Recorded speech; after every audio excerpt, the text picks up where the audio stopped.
What's up guys, it's Justin here, and today I've got my first smartphone in for 2017, the LG G6. A phone that has given a first glance as to what to expect from flagship smartphones this year, including the Samsung Galaxy S8 and S8 Plus set to release later this month. If you guys would like to see me compare that with the LG G6 and the iPhones as well, go ahead and leave a like on this video and drop a comment down below. So I think it's fair to say that this is a bounce back year for LG. The G5 wasn't horrible by any means, but it just wasn't up to standard for a 2016 phone, especially at a flagship caliber. From the dim display, an unappealing design, and a questionable build quality, its biggest issue wasn't the modularity itself, but a combination of bad execution on new features while failing to nail down the basics first. The previous phone to the G5, the LG G4, was one of my favorite of the year because it had all of the basics down and it just seemed like the phone itself was simple but effective. With the reputation that the G5 had left in consumers for a flagship phone, LG really had to go above and beyond this year. I can tell you that for the most part, the G6 has gone back and perfected the basics, but the biggest lingering question is, has LG done enough in the span of 1 year to compete with the likes of Samsung and Apple's offerings? Let's begin with the hardware. So the phone itself from behind looks much reminiscent of the LG V20 and the G5. It remains quite simple and elegant with the dual camera setup and the fingerprint sensor located as a button on the back. Aside from that, it is a simple sheet of Gorilla Glass 5 and is available in white, black, and ice platinum as I have here, which is more of a blue tone. And the glass design in my opinion is beautiful and the phone itself feels amazing in the hand. A great way to protect your phone in the long run is to pick up a custom skin from Dbrand available in tons of colors like I've done here, so I'm going to leave a link to that in the description section below. Measuring in at 7.9mm thick, this isn't the thinnest phone on the market, which you might think makes it easier to grip, but for some reason I found the aluminum finish to be extremely slippery and I nearly dropped this phone a few times. On the bottom you're going to find a USB-C port for charging and syncing as well as the speakers. LG has also chosen to keep the headphone jack, which is found on the top. The phone is almost 5.9 inches tall by 2.8 inches wide, which I feel is the perfect middle ground for most people. With a screen to body ratio of almost 80%, there is barely a border that goes around the edge, which allows you to have a large screen while being still manageable. The phone is without a doubt one-hand usable, and the button located on the back is easy to access and the fingerprint sensor was responsive. We finally also have an IP68 water resistant rating, which is great to see and something that should be expected of all flagships in 2017. The display on the other hand is 5.7 inches with a resolution of 2880 by 1440, which is a 564 ppi. It's an IPS LCD display, and despite it not being an AMOLED, there's still good contrast, dark blacks, it's vibrant, it's sharp, and I can tell you that it's a huge improvement from the display on the LG G5, which was what I described as dim. With that being said, I can't wait until the Samsung Galaxy S8 and S8 Plus comes out to compare side by side as to how this display stacks up.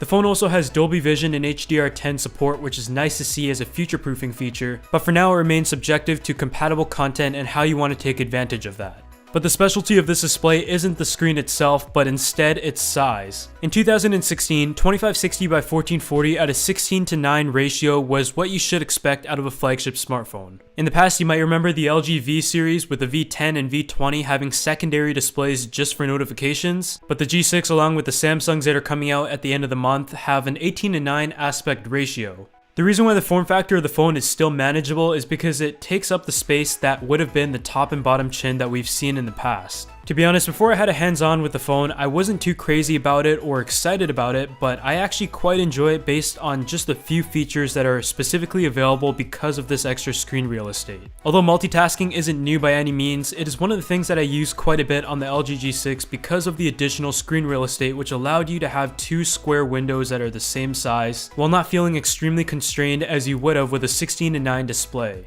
From what I can tell you, the only big drawback is if you picked up the platinum or white LG G6 and you're trying to watch a 16:9 movie with the black borders on the side, it just isn't as immersive. So unless you really love the platinum, I would suggest you pick up the black model for this phone. When it comes to the specs, the LG G6 uses a Snapdragon 821 processor with 4GB of RAM, and although there were some complaints of not using the 835 processor, I can tell you the performance is perfectly fine. For those who care about benchmarks, it scored 1805 on single core and 4316 on multi-core, and being a flagship smartphone with still a flagship caliber processor, you can expect to get maximum performance in terms of everyday tasks and gaming. From my experience, I didn't notice any lag whatsoever, and when going about my daily tasks, I think it really comes down to the software and the skin that is based off of as opposed to the processor, because with 4 gigs of RAM and an 821 processor, the performance is still top notch. Internal storage is only offered in a 32 gig option, and although it is expandable up to 2 terabytes via microSD, I would have liked to see at least 64 gigs standard, because at the end of the day, I'm sure it only cost LG like a few bucks.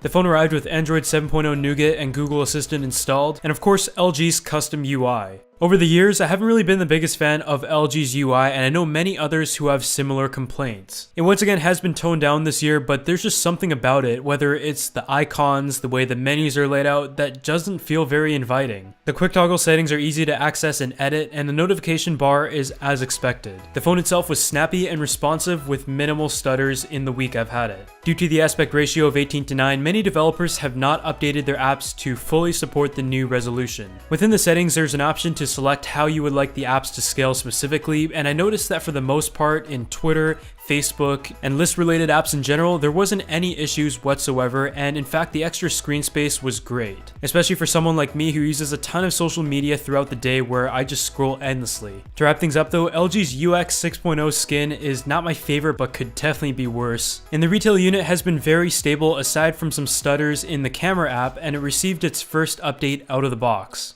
The battery size of 3300 mAh is respectable but not impressive, and I found myself getting no more than a day with a screen on time of about 4.5 hours, but this is going to be subjective depending on the model and carrier that your phone is from. In my case, the Canadian model didn't have any bloatware or anything whatsoever except for the standard LG apps that come pre-installed, which you're probably not going to use. It also supports Quick Charge 3.0, which is always nice to have, as well as wireless charging on the North American model only. A slower charging option than wired Quick Charge, but still nice to have regardless. The LG G6 comes equipped with dual cameras, both at 13 megapixels, with one being an f1.8 aperture while the other is f2.4. They both have a 1/3 of an inch sensor size with a 1.12 micron pixel size, and contrary to Apple's approach of going with a 2x zoom camera for the secondary, LG has gone with a normal and a 125-degree wide angle camera.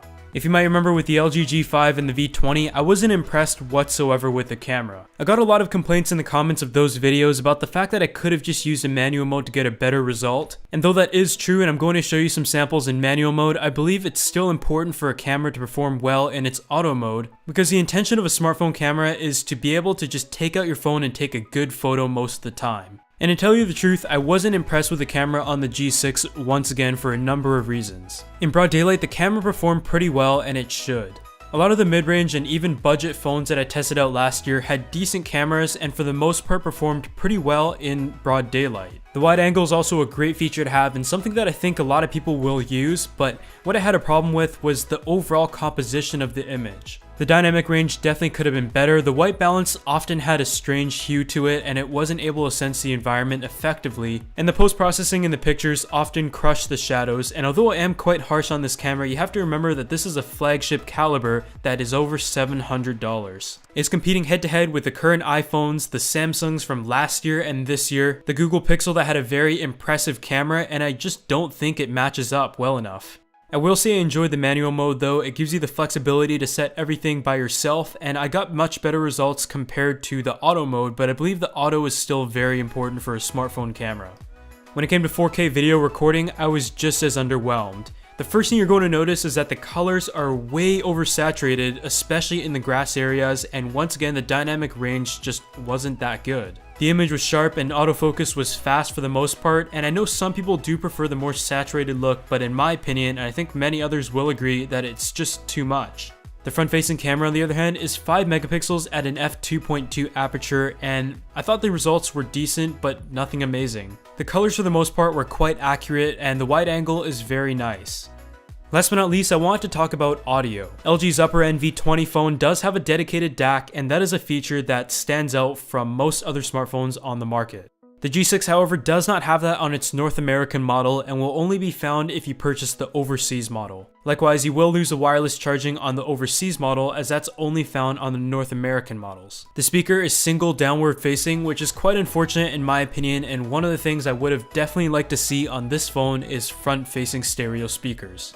So to wrap things up, there's a number of things I have to say about this phone. First off, it's beautiful. I think LG has done a great job in the design compared to what they did last year. The display is solid, the 18:9 is handy, the phone is well built and looks great in the hand, but with a camera that I'd compare closer to a mid-range smartphone as opposed to something that would compete to the likes of Google, Apple, and Samsung, along with a less than enjoyable UI and just nothing really special or striking about this phone that gives you a definitive reason as to why you should purchase this over the others. Although it was a great attempt by LG, the best way I can describe this is enough, but not enough. Otherwise, thanks for watching, and this has just been my full review of the LG G6, and if you enjoyed it, go ahead and leave a like on this video, and I'll see you all in the next one.